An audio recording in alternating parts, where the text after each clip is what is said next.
Well, now you're living in between Bryce and Clarendon. What brought you from Dalhart to here? My husband died, and I remarried again, a man from Amarillo. And he didn't want to move out on the farm where I had lived. And so I was running this children's home when my husband died. And I just kept running it, and I met Mr. Singleton. And we got married, and then he lived 7 years.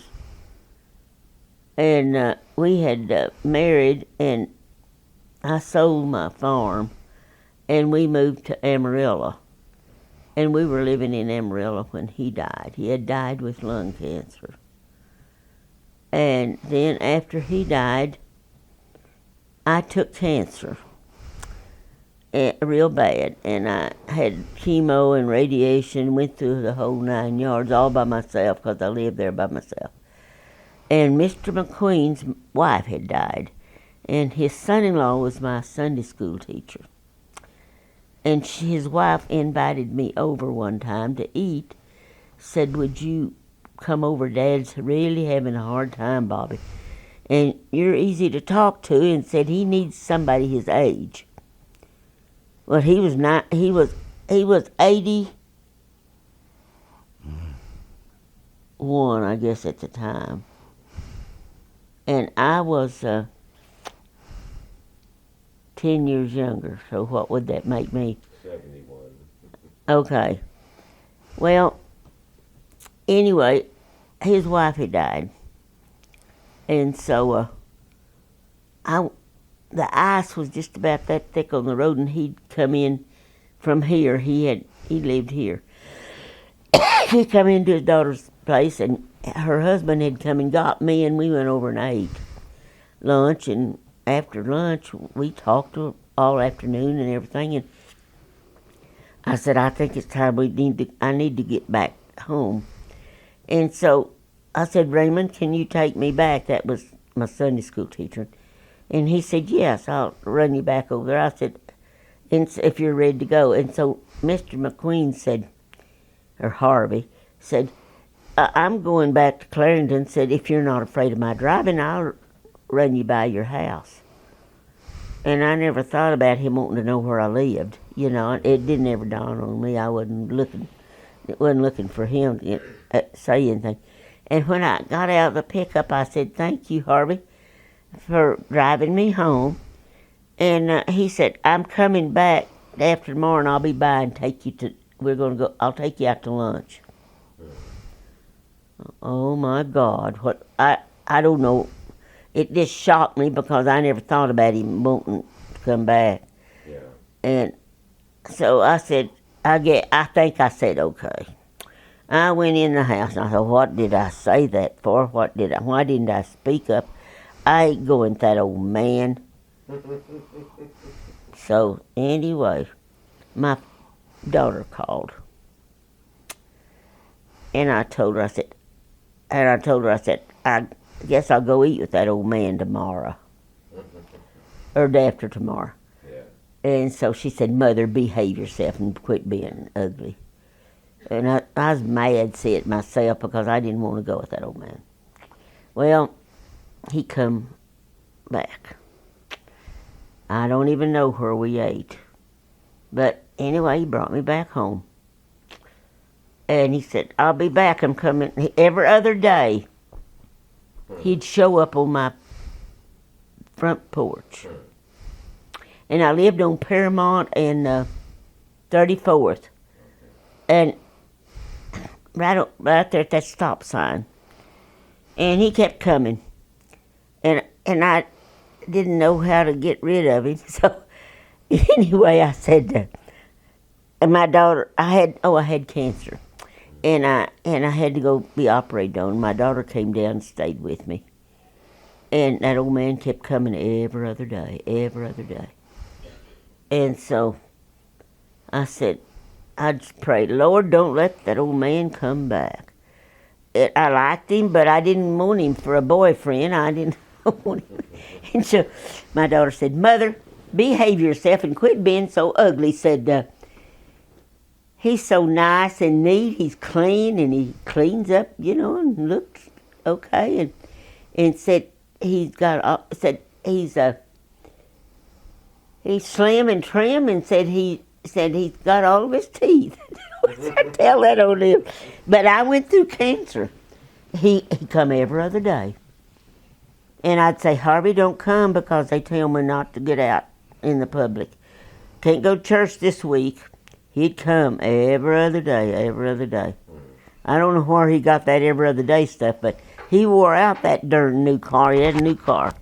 He wore it out coming to Amarillo. And he'd take me all these different places. He wouldn't let me pay for nothing, and so we'd eat, and he'd just stay a little while, and he'd come back out here at the farm. And so.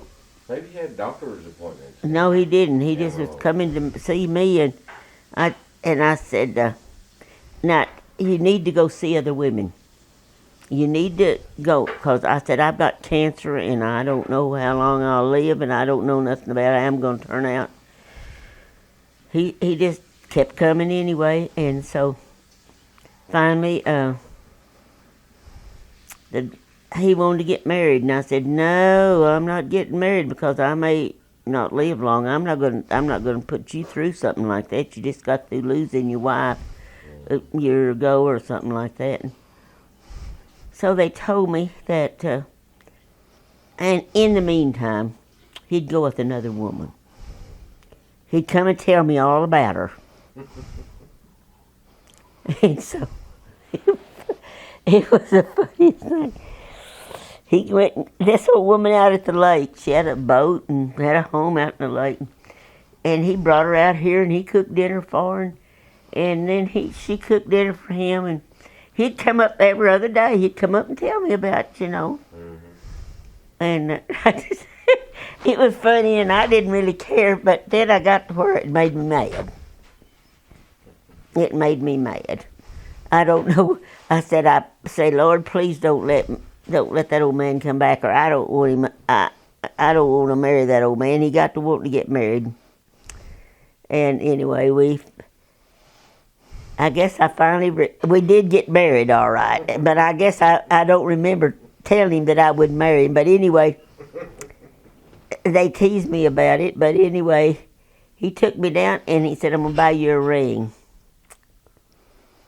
And believe you me, he bought me one. I'm still wearing it. And it's a very, very expensive one. And he told me, he said, I'll allow you $2,000 for a ring. Well, I looked and looked and looked, and I thought $2,000, my God, I never had a ring in my life that cost that much money, and so we looked, and finally this one I looked at, and I kept going back looking at it, but it was too expensive, so and he seen me looking at it. And I don't know, we spent 30 minutes or an hour in there, all, at Zales, you can look and look and look. Yeah. So finally he told that woman she likes that ring right over there. Size it up. And so I said, I don't think so. That one is a little bit too expensive, but I don't think he ought to spend that much on me, but he did anyway. And anyway, getting back to his tales, we got married, all right. And kids, we didn't tell the kids. The kids knew we were going to get married, and they wanted to make us a big shindig out of it. And I said, Harvey, I'm not going to do that. I said, I'm just going to go get married. We're going down to the judge. Jackie, yeah. And so we come down here and got married. Yeah. And we didn't tell the kids when we were going to do it, because I said, they're not going to pull no shenanigans on me. I'm not going to go through all that crap. Would that have been Jack Hall? I don't know who he is. No, he was county judge. I'm sorry. I'll take that back. But anyway, on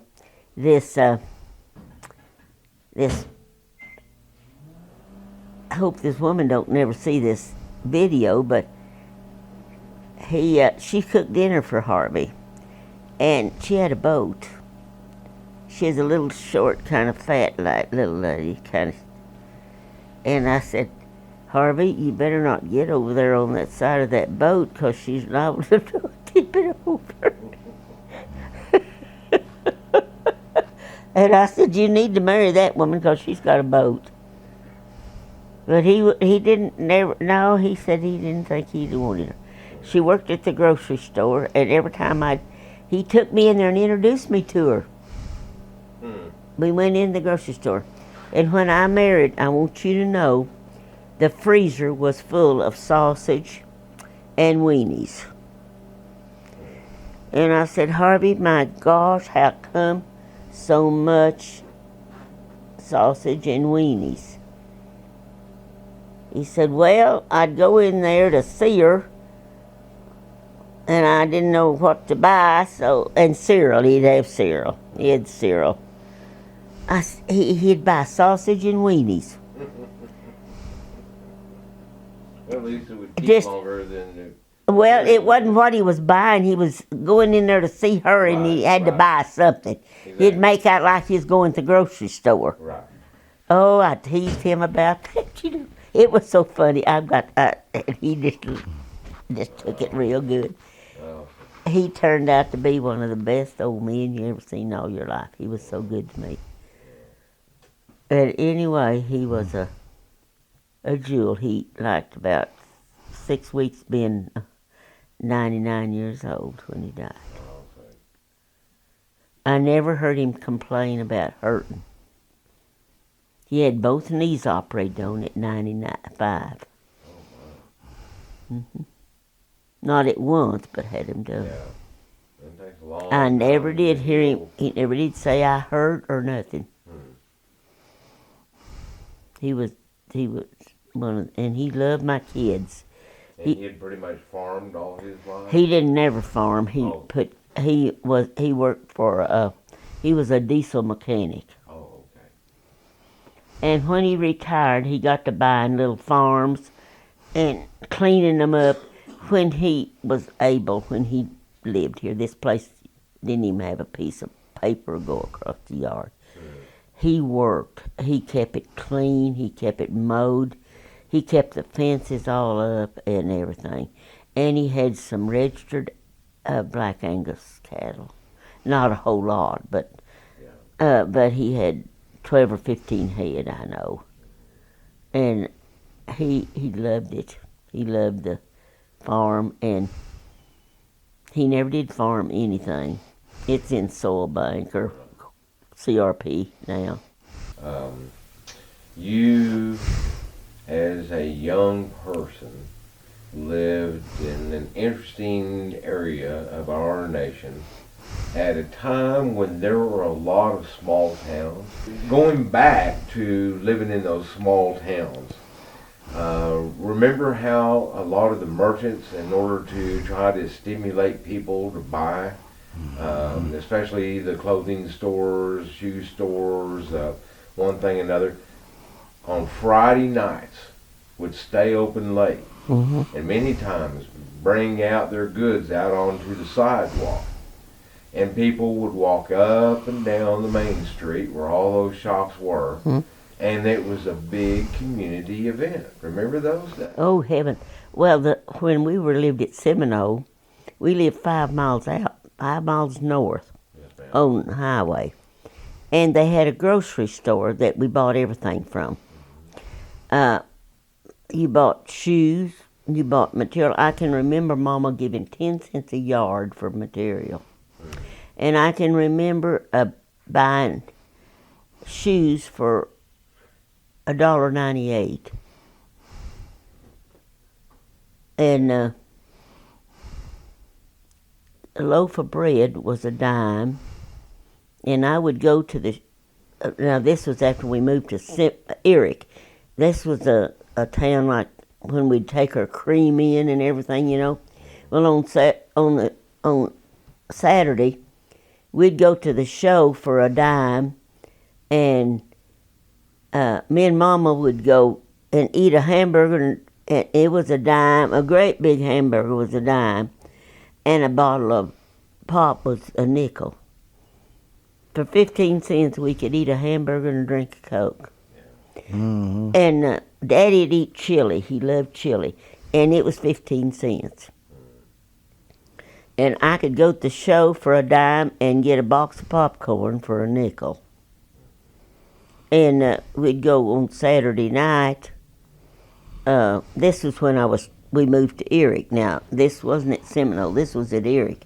And we would go to the show, and but the show at midnight was, the late show was a quarter, I think, to get in, And but popcorn and pop was a nickel. You can buy. But we didn't get a gallon of Coke either like they do now. We just got a little old bottle.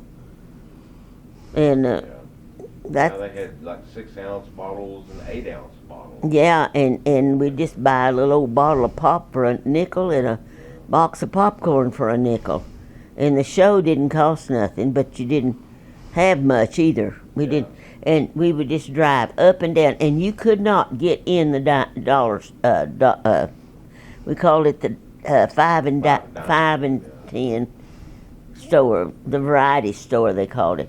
You couldn't get in it because it was small and people were so thick, and they walked the streets. We walked up and down. Yeah. Was it a Woolworth store? No, Erie was a little bitty town. It had just a variety store, and then clothing stores, and a show, and grocery store. Okay. But there wasn't but 2 blocks or a block, just a block long, and you just walk, and around and around, and everybody brought their cream. Some of the people brought their cream in at night, but a lot of them didn't. But everybody come into town and bought groceries, and the dang store stayed open till 10 at night, Right. for people to buy their groceries and whatever else they had. Well, you look back over those times, and I don't know, you'd go in on Saturday night just to see somebody, whether you went anywhere or not.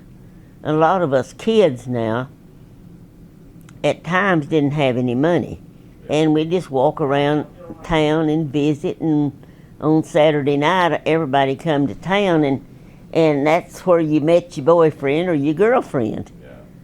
And now, my first husband was older than I was, but my daddy's sister married his brother. So we knew him, or they knew him. I didn't know my husband until he come out of the Army. I'd always heard about him, but I didn't meet him until he got out of the Army. We moved to Erie, when I was 12. Well, it was several years before, or 2, 3, or 4 years before I'd go over at my cousin's. Well, that was his niece, and I've seen him over there, but he's older, and I thought, it didn't dawn on me, anything about liking him or anything. So, but when I got 15, I guess I was 15 when I started going with him. Well, he had a car, and he kept it shining, and I began to think about the boys. Well, he was a good-looking guy, and he walked straight and tall and skinny, and he was a good-looking guy. And so I thought I'd just love to go with him, but I wouldn't have let him know it for anything. And because I'd go with my cousins, and there he'd be sometimes, but he never would stay very long. They'd go and do something else, the men wouldn't. And so one night he was driving down this, making the circle like the boys do, drive around, and he pulled up on the sidewalk. I was with my girlfriend. He said, "Would you like to ride around with me for a while or something to that effect. And man, I hit that car like probably a hot tamale and got in there. And from that day on, we went together till we got married. And we was married 47 years, but he was older. He was, let's see, he was 24 when we got married, and I was... You were 16. I was like 1 month being 17. We got married in April, and my birthday was in May. Now, at that time, did Oklahoma have 12 years of public education available? 10, I think. Just 10.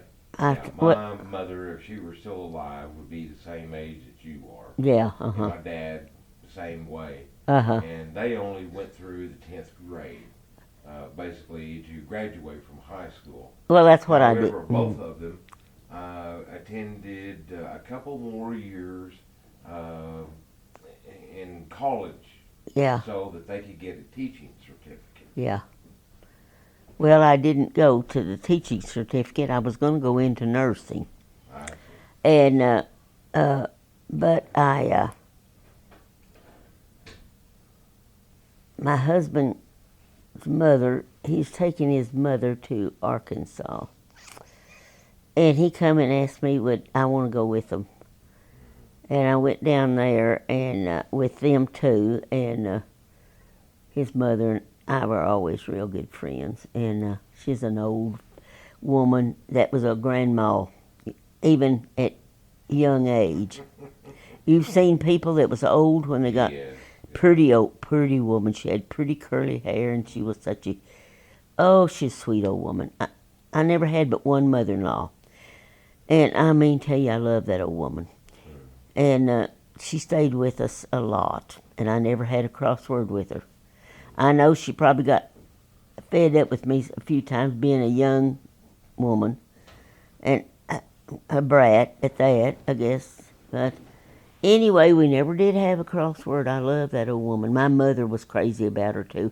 We all was crazy about my husband's mother. She was a good old woman. And my grandpa and her was the two best old people I've ever met. My grandpa was a jewel, and this old woman was, too. And I just loved her. But anyway, I went to Arkansas with him, and when we come back, well, me and him, he wanted to get married. And Daddy said, well, you could do a lot worse. And he signed for me. Mama wouldn't do it. Daddy signed. And he said, well, we knew the family. Daddy knew the family, you know, the whole family. Was raised up with them. Daddy was raised up with all. In fact, my daddy and my husband's brother went to school together. I got lucky. I did. My kids tell me that. That's when Harvey died. My kids said, no more, Mother. We're not going to go through death anymore. We've put 3 husbands away for you, and we ain't going to go through no more.